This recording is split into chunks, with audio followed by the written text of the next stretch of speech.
Okay students ये lecture number 3 online, इसी का सेगमेंट 2 है। इस सेगमेंट में हम आपसे सिर्फ क्वेश्चंस हम आपको दे रहे हैं। आप इस क्वेश्चंस का आंसर अपनी अपनी कॉपी पर सॉल्व कीजिएगा और फिर तीसरे सेगमेंट में हम इसका सॉल्यूशन लॉजिक और टेक्निक के साथ आपको बताएंगे। क्वेश्चन नंबर वन ये है कि अगर पैरेलल प्लेट कैपेसिटर का एरिया 2 सेंटीमीटर स्क्वायर है और दोनों प्लेट के दरमियान डिस्टेंस 1 मिलीमीटर है, तो बताइए कैपेसिटर्स की कैपेसिटेंस कितनी होगी। ठीक। क्वेश्चन नंबर टू ये है कि आपके पास एक कैपेसिटर है, कैपेसिटर के दरमियान स्पेस मौजूद है, मतलब एयर मौजूद है, और हमने उसकी कैपेसिटेंस निकाली, तो उसकी कैपेसिटेंस हमें मिली 2 microfarad. Farad is the unit of capacitance and micro का मतलब होता है 10⁻⁻�6। फिर हमने किया ये कि उसी कैपेसिटर के प्लेट के दरमियान डाइलेक्ट्रिक प्लेस कर दिया, और जब डाइलेक्ट्रिक प्लेस किया तो पता चला कि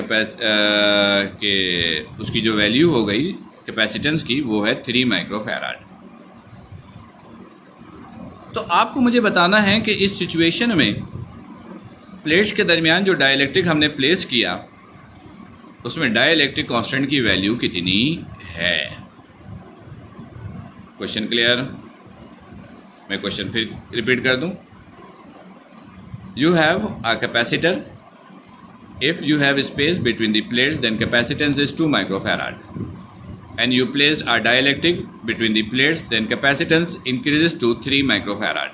You have to tell me the value of dielectric constant. Clear? Okay. Question number 3. Simple सा क्वेश्चन है। अगर दो कैपेसिटर्स सीरीज में कनेक्टेड है, एक की कैपेसिटेंस 3 माइक्रोफैराड और दूसरी की 6 माइक्रोफैराड, तो बताइए टोटल कैपेसिटेंस कितनी होगी। बड़ा सिंपल सा क्वेश्चन है।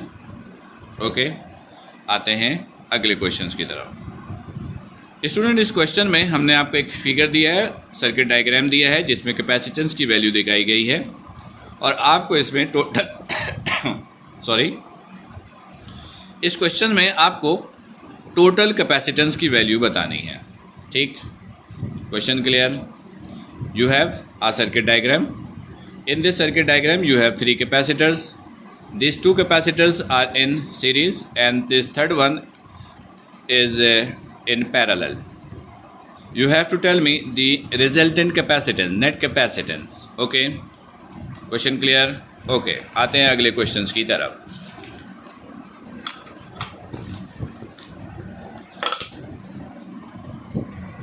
Students, बिल्कुल previous questions की तरह ये MCQ है। इसमें भी हमने आपको एक डायग्राम दिया, सर्किट डायग्राम में ज़रा सी तब्दीली है, और आपको दोबारा इसमें टोटल कैपेसिटेंस की वैल्यू बतानी है। Question clear? ठीक है स्टूडेंट्स, इस तरह का एमसीक्यू पेपर में अक्सर पूछा जाता है, थ्योरी के पेपर में, एप्टीट्यूड के पेपर्स में। देखिए क्वेश्चंस क्या है। आपके पास एक डायग्राम गिवन है, इसमें 4 कैपेसिटर्स आपको नज़र आ रहे हैं और हर कैपेसिटर्स की कैपेसिटेंस नज़र आ रही है आपको, 2 microfarad, 3 microfarad, 6 and 8 microfarad.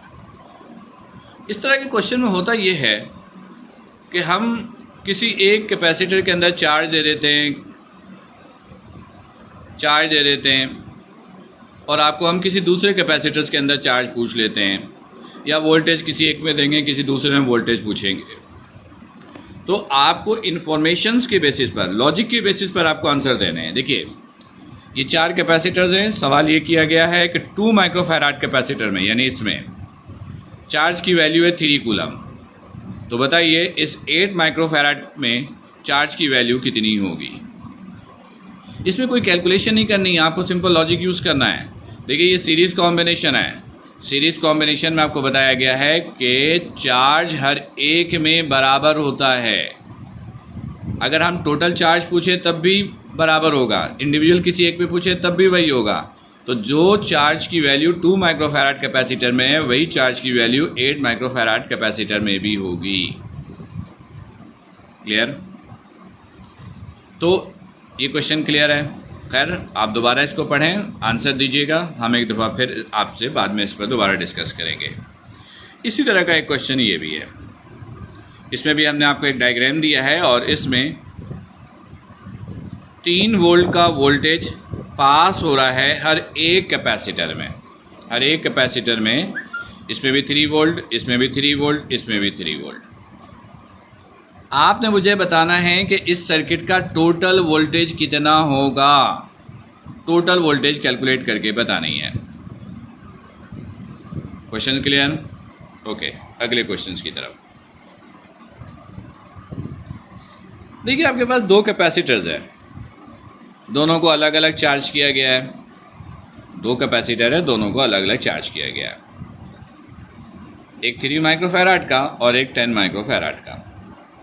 Sorry, आपके पास 2 कैपेसिटर्स हैं, दोनों को अलग अलग चार्ज किया गया है, एक को 3 माइक्रोकूलम के लिए और एक को 10 माइक्रोकूलम के लिए।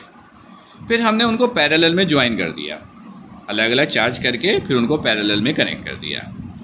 तो अब आपको मुझे बताना है कि पैरेलल कॉम्बिनेशन में जब हमने कनेक्ट कर दिया तो अब कॉम्बिनेशन का यानी नए सर्किट का टोटल चार्ज कितना होगा। Question clear? ओके, आप इन क्वेश्चंस का आंसर दीजिए, फिर तीसरा सेगमेंट ओपन कीजिएगा जिसमें इन तमाम MCQs का सॉल्यूशन लॉजिक के हिसाब से गिवन होगा। Thank you.